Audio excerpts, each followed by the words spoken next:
Hello, wary traveler. Welcome to this rare gaze into official Brotherhood business. Safer to sit off to the side and out of any blast range as this story begins. Because you know what they say. War never changes.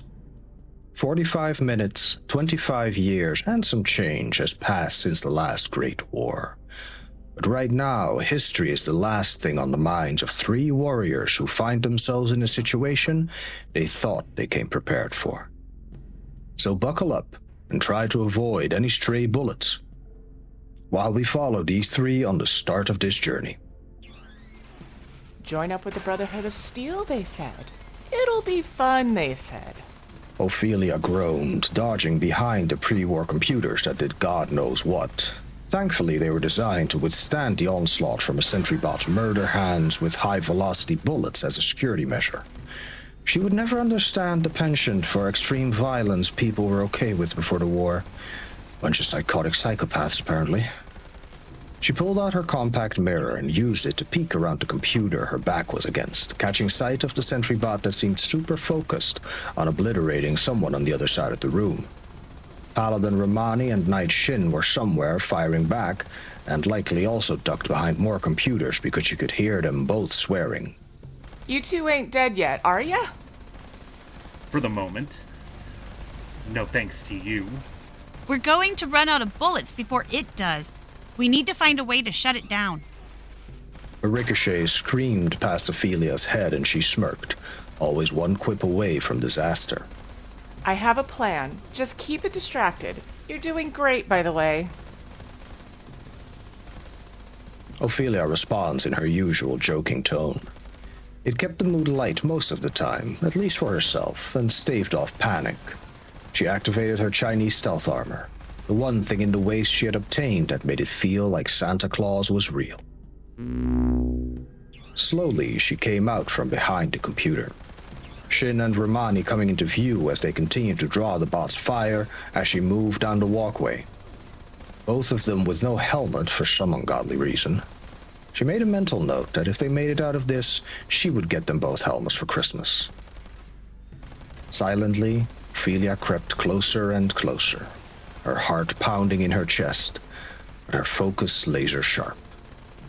She could see the wires of the SentryBot power conduits peeking out of its metal head plating, and she licked her lips, calculating her plan of attack carefully.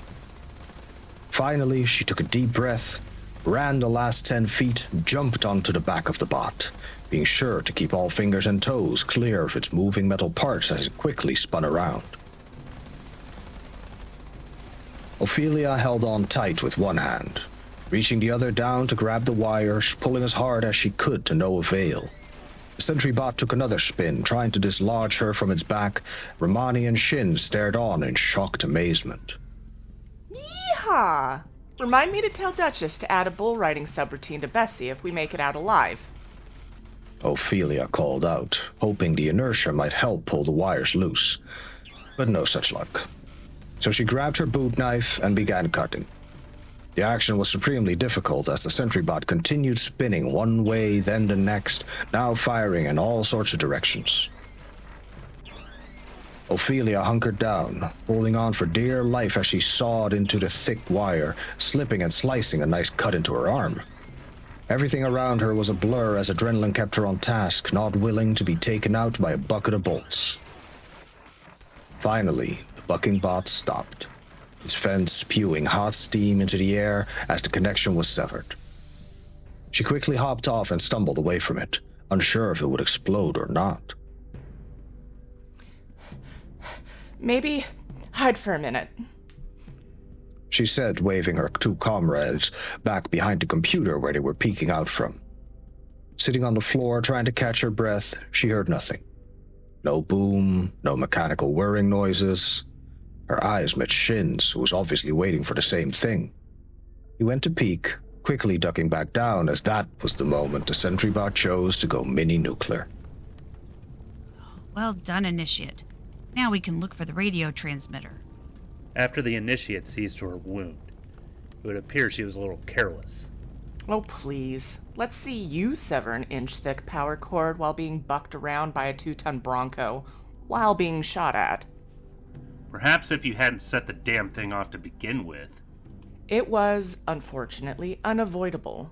Though it became that much harder to deal with when the two loudest door knockers this side of the Appalachian Mountains showed up. Door knockers that for some reason forgot part of their armor at home. Where is your helmet, Knight? Knock it off, you two. For Christ's sake, you bicker worse than children. Shin, get her wound wrapped and the ultrasight installed while I go inspect the transmitter. Romani tossed him a first aid kit, turned, and clunked off. Shin, catching the kit, just stared at her as she walked away, his expression a little harder than normal, before he climbed out of his power armor, wearing nothing but his orange and beige jumpsuit. Ophelia looked from Romani back to Shin, taking in his expression as she refrained from making an orange creamsicle joke. His gaze locked on Romani as his hands fumbled with the first aid kit. If you stare hard enough, she might explode. Shin's dark brown eyes shot to her, though he just blinked and frowned even more, somehow, before looking at the kit in his hands as he pulled out antiseptic and bandages, ignoring her comment. Let's get this done quickly. Leaving Romani to fiddle with the transmitter as she pleases doesn't sit well with me. Ophelia glanced over her shoulder a moment while Shin applied some antiseptic to her wound. Hissing from the sting, she looked back at him. What do you mean? You make it sound like you don't trust her. With the wound clean, Shin fumbled with the gauze wrap. Paladin Romani's actions are unbecoming of her station. She carelessly shares resources, takes unnecessary risks, and doles out her trust to anyone who takes interest in joining us, regardless of merit.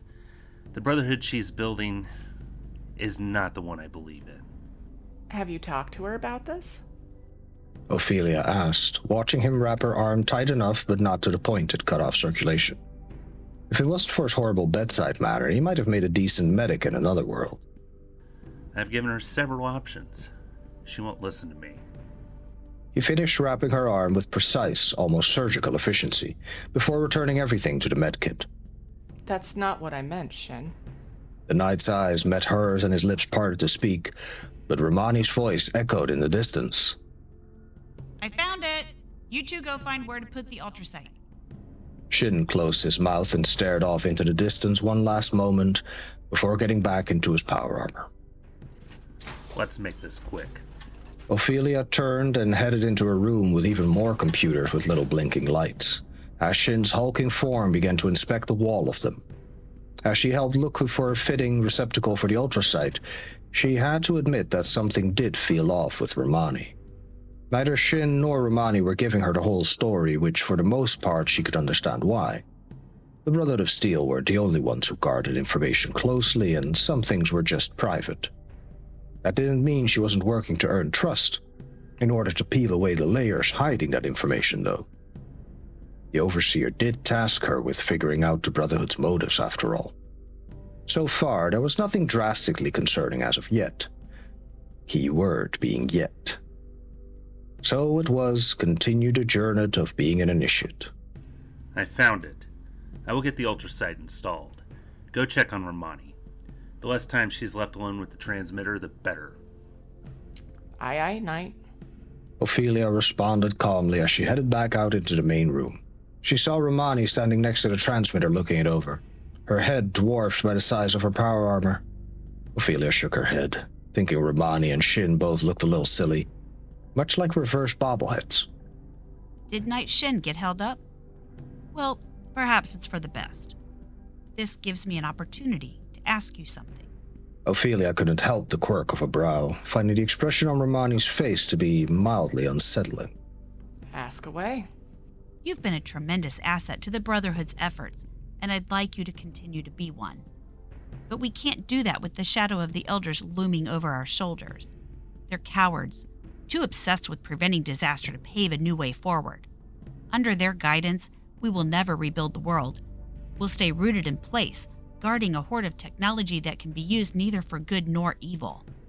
Here in Appalachia, we have an opportunity to make a real difference, to help the people of today build their own future. So let's cut free and take that opportunity. Tell me, Initiate, are you with me? Ophelia couldn't quite believe what she was hearing, but it was obvious that Romani was primed to pour out information. so she gently pushed forward to see what she could get out of the paladin. What are you saying? I'm saying that this message must not be sent. I believe in the Brotherhood of Steel, so much so that I would rewrite its customs and lead it on the right path. Reestablishing contact with the Elders will only shackle us, possibly even destroy us. So we must disable this transmitter permanently. This is a choice that can never be undone.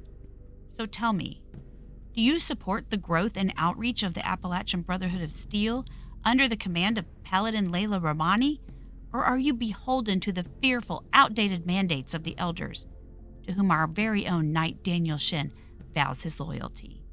Contacting the Elders might destroy us? That doesn't make any sense. How can you be so sure? There has to be something you're not telling me, Paladin. Something happened during our journey to Appalachia.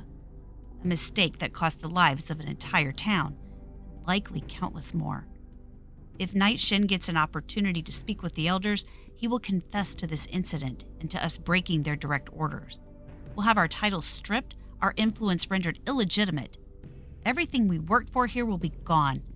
But if circumstances prevent us from establishing contact, we will continue on as a sanctioned offshoot of the Brotherhood of Steel. We'll be able to spread its authority and goodwill across the nation. Is that not something worth fighting for? Ophelia's stomach churned, feeling like she was being campaigned to, but she pushed again. What was this incident? You must recall the Brotherhood weaponry we tasked you with retrieving. We had claimed the entire cache from a military facility in the Midwest. It was meant to stay under Brotherhood protection, until we came across a town under threat of a massacre by some raiders. We equipped the townspeople with the weapons and fought by their sides. But it wasn't enough. The raiders won. They took possession of the weapons, and they've been running wild ever since. It's my belief that we must learn from our mistakes, but Knight Shin hangs on to them. He cannot move forward until he confronts the past, until he lays out guilt on display for the Elders. I say that we can, that we must, move forward on our own. She was being campaigned to, Romani smearing her opponent included. Ophelia wasn't sure if the paladin had a background as a politician, but it didn't remove the slight feeling of slime. However, this tragedy was painting a much clearer picture of Romani and Shin, so she continued. That sounds horrible. It was harrowing. Those civilians trusted us to save them. We lost one of our own as well, Knight Connors. May he rest in peace. We disobeyed orders, handing out those weapons instead of safeguarding them. Perhaps it would have been forgivable had we succeeded, but the Elders would take this failure as proof of the danger of unrestrained technology. They would double down on the fearful conservatism I've tried so hard to steer them away from. We cannot let that happen. At this stage, the Brotherhood still has a chance to be something better. Ophelia blinked, processing everything she was hearing. Shin wanted to take accountability for this mistake, yet here Romani was wanting to run from that accountability by cutting off communication with the Elders, and still wanting to use the Brotherhood banner for her own gain. Why should I help you? Sounds to me like you're just trying to escape accountability. This is not about me, Initiate. This is about the people we can help. It's about the promise of a better future, one we can only deliver with our very own untethered hands. Regardless of Ophelia's current feelings about the man, he may be a pain, but he was not a bumbling idiot who blindly followed. His resistance with Romani should have proven that. What if Knight Shin is right? There's a thin line between order and blind obedience. At one time, I may have trusted Shin to stay on the right side. He's always been strict, dedicated, disciplined. But following these events, he became guarded. He doesn't let up for even a second. If he continues this way, I worry he will lose sight of why he joined the Brotherhood in the first place. Ophelia stood and stared at the paladin a moment before shaking her head, a feeling of alarm creeping up her spine. Her stance in this moment solidified. Do you hear yourself? He suffered a huge loss. You both did. That doesn't mean that the Elders are just going to throw you out, but even if they did, you could all still do some good. This is not a call for you to make alone, Romani, and I certainly am not about to help you make another mistake. Romani took a breath, displeasure spreading across her face before she took a step toward the transmitter as she raised her glaive, resolved to destroy it anyway when Ophelia stepped between her and the paladin's goal. Stop! Have you gone mad? Get out of my way, Initiate. No! Shin's clunky footsteps came bounding over, having heard the commotion. What is going on out here? Romani is trying to destroy the transmitter. Ophelia responded, her gaze locked defiantly on Romani, whose glaive was still raised in attack position. You don't understand what the Elders will do if we relay our mission to them, Initiate. We need to break away from their influence. How do you know that? You haven't even given them a chance to respond. Look, if you don't want to be part of the Brotherhood anymore, that's fine. But don't stand here and pretend that you're doing this to make the world a better place. You don't get to make that choice for these people who joined the Brotherhood of Steel and followed you across the entire American continent under that flag. There's enough wrong with the world without leaders shirking personal accountability because they want to go rogue. The two women stood as they glared at each other. Ophelia's voice echoed off the metal walls until Romani lifted her chin slightly to speak. It is my duty to lead. You aren't leading shit, Romani, and you know it. You're making a huge life-changing decision for other people while keeping it all from them. That's not leading, that's a disgusting grab for power. I will say it again. If you don't want to be Brotherhood of Steel, then that's your call to make. But it is not your call to make for everyone else.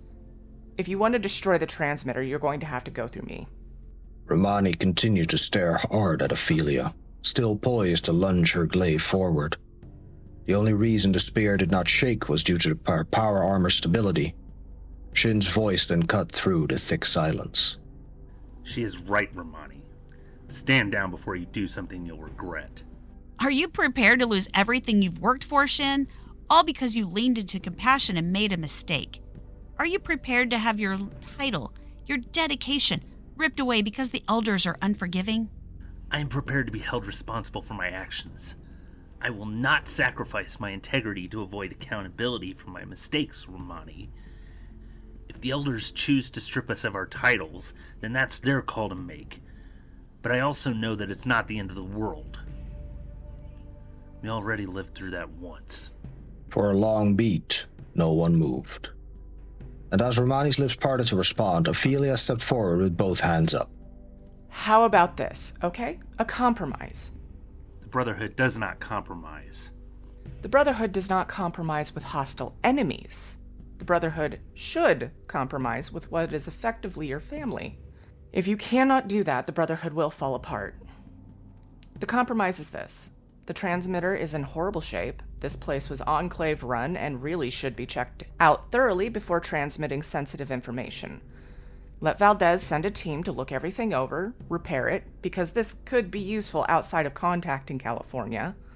Until then, you two can have a come to Jesus and actually communicate like adults and work this out. Are either of you capable of that? At least trying? Before either could reply, their radios flared to life. Powder Romani and Night Shin. We are under attack. I repeat, we are under attack. Unknown assailants are... The three of them looked at one another, but it was Romani who broke the silence. I don't see as we have any other choice now. We need to head back and discuss this further after we've dealt with this new development. Is that agreeable to you, Night Shin? Fine. But this discussion isn't over. Romani lowered her glaive and gave Ophelia one last hard look before turning and heading for the door. Shin, wanting to keep Romani in his sights, waited for her to pass as he gave Ophelia a long, unreadable glance before also heading out. Ophelia released the tension in her body now she wasn't staring down a power armor-clad paladin and took up the rear. Atlas was in trouble, which on its own was quite concerning as she couldn't think who would be so brazen, but they were about to find out. The trek back was quiet. Paladin Romani at the front, Night Shin behind her, and Ophelia the Vault Dweller taking up the rear. Ophelia figured it was a good sign that Romani trusted Shin not to shoot her in the back, but then again, Shin really didn't seem like the murderous type. That just left a clump of their steps to listen to as they made their way through the forest. until Ophelia turned to dial on her Pip-Boy, tuning into Appalachia radio. Julie's voice ringing out before the newest Wasteland hit came on. Shin stopped and turned to look at her. Is that really necessary? The sound of you two walking is going to drive me nuts. You'll give away our position. You realize power armor isn't quiet, right? Shin rolled his eyes and trudged on. He figured she had stood up to Romani, he would let her attitude slide for now. Appalachia waited, as always. Angry, alive, and dangerous.